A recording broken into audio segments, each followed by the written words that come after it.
numara kumva iki kiganiro uraza kuba wamaze kumenya inshuti z'umumaro, uraza kuba wamenye za nshuti zikwihishamo, uraza kuba wazisobanukiwe. Za nshuti zigusubiza inyuma uraza kuza kuba wazimenye. Uyu munsi naje nje kuvugisha ukuri gusa, kubera ko hari inshuti tubana nazo mu buzima ugasanga ntacyo zitumariye, ugasanga ni za nshuti zidusubiza inyuma, ugasanga kuba tuzifite nta kintu bitumarira. Niyo mpamvu muri iyi video naje kukubwira ubwoko butanu bw'inshuti cyangwa se inshuti 5 ukwiye kwirinda mu buzima cyangwa se ukwiye kugendera kure. Kubera ko umugani nyarwanda uravuga ngo mbwira uwo mugendana nkubwira uriwe. Bivuze ngo inshuti yawe niyo wowe. Niba rero udafite inshuti nziza, niba udafite inshuti z'umumaro, iyi video wari uyikeneye. Niba hari inshuti zishobora kuba zikwihishamo ukaba utabizi, uraza kurangiza iyi video wamaze kubisobanukirwa. Bivuze ngo ushobora gusanga inshuti ya 5 cyangwa ya 3 cyangwa ya 4 cyangwa se iyo turi buze guheraho ya mbere ariyo nshuti ikwangiriza ubuzima, ariyo nshuti gusubiza inyuma. Rero ntuze kujya kure ngo uze gucikanwa n'inshuti n'imwe. Nuza gukunda iki kiganiro uze gukanda kuri like ndetse ukande na subscribe niba utarayikanda. Niba warayikanze nawe ukande kuri like kugira ngo tuzajye dukomeza tubane no mu bindi biganiro bizima. Nukuri inkungu duha nawe uri inshuti nziza mu by'ukuri. Nye tujye kubana muri iki kiganiro, nitwa Papa Legacy. Ntuze kujya kure, ndaje dutangire.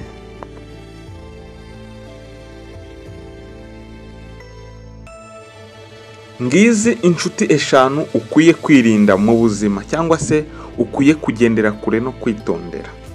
Inshuti ya mbere, inshuti itagira icyerekezo cyangwa se inshuti itagira intego. Ni ukuvuga ngo inshuti itagira intego ni wa muntu urwanya igitekerezo cyose uvuze kigana ku iterambere. Ni wa muntu utazabwira ngo dutangire business nshya, ni wa muntu utazabwira ko urimo gushaka akazi gasimbura ko wari ufite. Ni wa muntu uzarwanya igitekerezo cyose wagize kiganisha ku mahirwe. Ni wa muntu utakereka inzozi ufite cyangwa se ibyo ushaka kugeraho ngo habe hari igitekerezo kizima yakungura. Bitewe nuko wa muntu nta cyerekezo afite, aba yumva uko abayeho bihagije.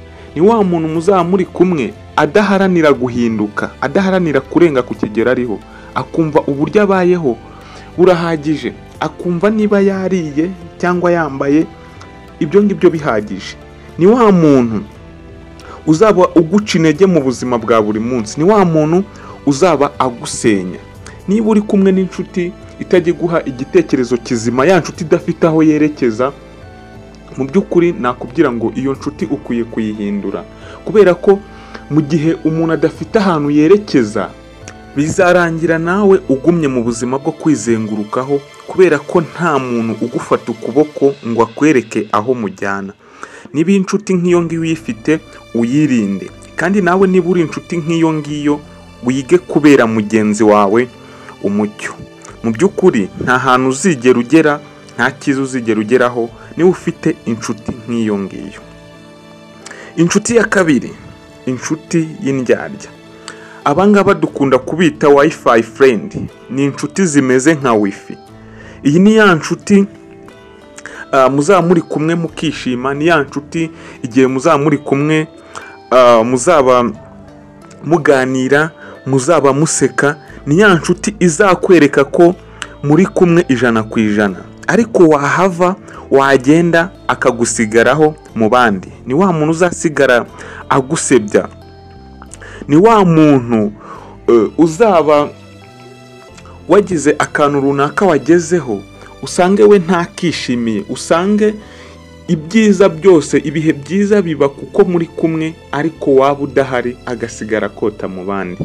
Mu by'ukuri ni wa mugani uvuga ngo umwanzi weruye arutwa n'inshuti yo kukwihishamo. Inshuti nk'iyo ngiyo ntago uyikeneye.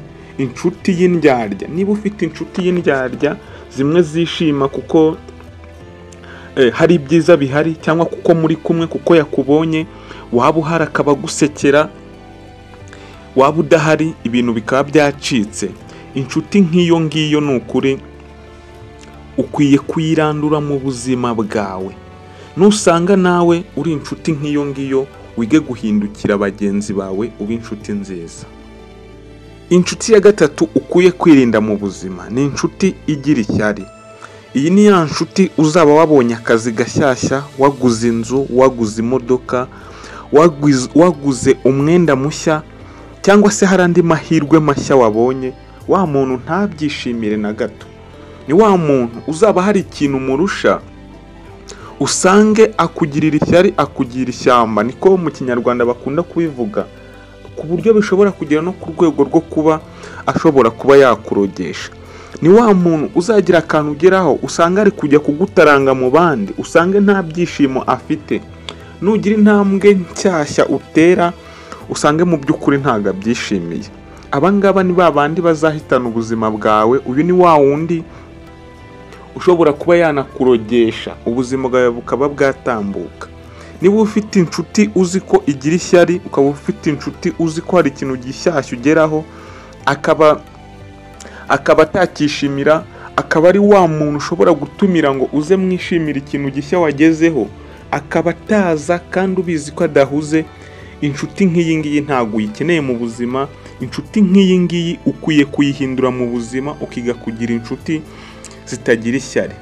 Niba nawe uri inshuti uzi kugirira bagenzi bawe ishyari, wige kubihindura ube umuntu muzima, kubera ko ishyari ntaho ryakugeza. Kandi burya iyo inshuti yawe yateye imbere ukishimira ibyiza yagezeho, ejo nawe ni weho uba utahiwe. Turandure mu buzima bwacu, urandure mu buzima bwawe inshuti igira ishyari. Iyi nshuti ntabwo uyikeneye. Inshuti ya kane ukwiye kwirinda mu buzima, inshuti igusubiza inyuma. Hari inshuti nyinshi dufite zibayeho mu buryo bwo kudusubiza inyuma.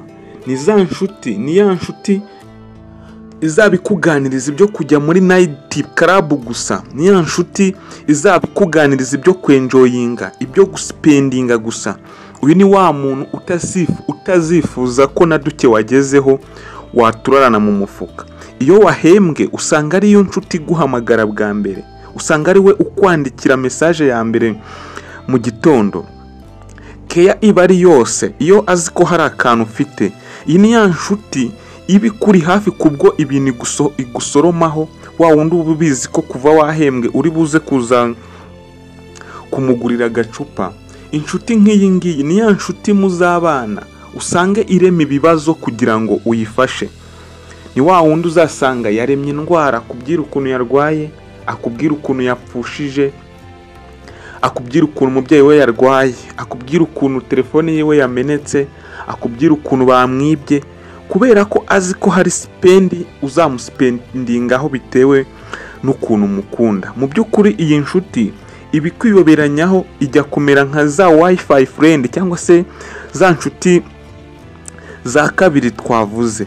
Ni ukuri izi nshuti nutazirinda ugiye gukena, uraje ube mu bukene bukabije cyane. Rero niba uzi ko ufite inshuti nk'iyi ngiyi iguhamagara gusa iyo wahembwe, ya nshuti iyo wabonye agashahara ihita ihimba ibibazo ikakubwira ibibazo yagize, inshuti nk'iyi ngiyi ukwiye kuyirandura mu buzima bwawe. Dukomeza n'inshuti ya gatanu. Inshuti ya gatanu ukwiye kwirinda ni inshuti itagira ibanga. Mu buzima twese tugira inshuti.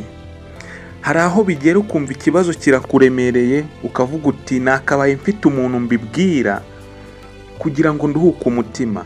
Hari ibintu bikubaho ukumva atari ngombwa ko isi yose ibimenya, ukavuga uti hari inshuti yanjye ngomba kubwira iki kibazo, ikantega amatwi, ikanyumva. Ariko usanga hari umuntu ubwira ibibazo byawe cyangwa se ubwira ibanga ryawe, aho kugira ngo agufashe, aho kugira ngo agire ikintu akora, ugasanga agiye kubitaranga mu bandi. Ni wa muntu utazabitsa ibanga. Inshuti nk'iyi ngiyi ukwiye kuyirandura mu buzima bwawe. Wowe turi kuganira uyu munsi, niba uzi ko nawe uri inshuti ukaba utabikira bagenzi bawe ibanga, ibi bintu ukwiye kubihindura, kubera ko ibintu byawe wabikije ya nshuti biba bimeze nk'ibintu n'ubundi byanitse ku gasozi. Ibi bintu ukwiye kubyirinda. ubwo ni uburozi ukwiye kuruka, ubwo ni uburozi ukwiye kujugunya mu buzima bwawe, kuko nta hantu wazigera ugera. Icyo ukwiye gukora ni iki? Ukwiye guca connection n'abo bantu, ukwiye kubagendera kure, imigozi yose ibahuza ukayicagagura, ikintu cyose kibahuza ukagitwika, ikiraro kiguhuza n'umuntu nk'uwo nguwo utagira ibanga, icyo kiraro ukagica, ugashyiraho imbibi, kuko hari inshuti dutakaza mu buzima nabyo bikaba ari intsinzi. Hari umugani numvishe uvuga ngo gutakaza inshuti mbi mu buzima nayo ni intsinzi, ni champion, ni igikombe gikomeye cyane ubutwaye, kubera ko ubuzima bwawe burindimurwa n'inshuti zawe cyangwa se bukazamurwa n'inshuti zawe. Niyo mpamvu ukwiye guhitamo inshuti nziza kandi inshuti z'umumaro. Niba ugeze aha ngaha tukiri kuganira muri iki kiganiro, ukiri kugitega amatwi, nakubwira ngo kora subscribe. Message nasoza nkubwira, niyo ujya gusenga, ujye usenga usaba Imana kuguha inshuti z'umumaro, cyangwa se Imana iguhitiremo inshuti z'umumaro. Ese niyihe inshuti muri izi umaze kubona ko ufite, cyangwa se hariyo waba warigeze kugira muri izi inshuti twavuze? Tubwire muri comment ni ya kangahe. Ese hari umwanzi waruta inshuti nk'izi ngizi tuvuze? Tubwire muri comment, wasanga hari uwo mwahuza amateka cyangwa se mwahuza inshuti zimwe mwigeze kugira mu buzima. Anko Entertainment natwe tugamije kubaka inshuti nziza z'umumaro kandi tukagira umuryango mugari. Ese nirihe somo ukuye muri iyi video? Niba iyi video hari ikintu igufashije, wayisharinga ku nshuti zawe. Ikindi, wakanda subscribe kugira ngo utazacikanwa n'ibiganiro bikurikira, kandi twige kuba inshuti nziza z'umumaro, maze twubake ubushuti burambye buzira umupaka, butagira iherezo. Twabanye muri iki kiganiro, nitwa Papa Legacy. Ciao ciao.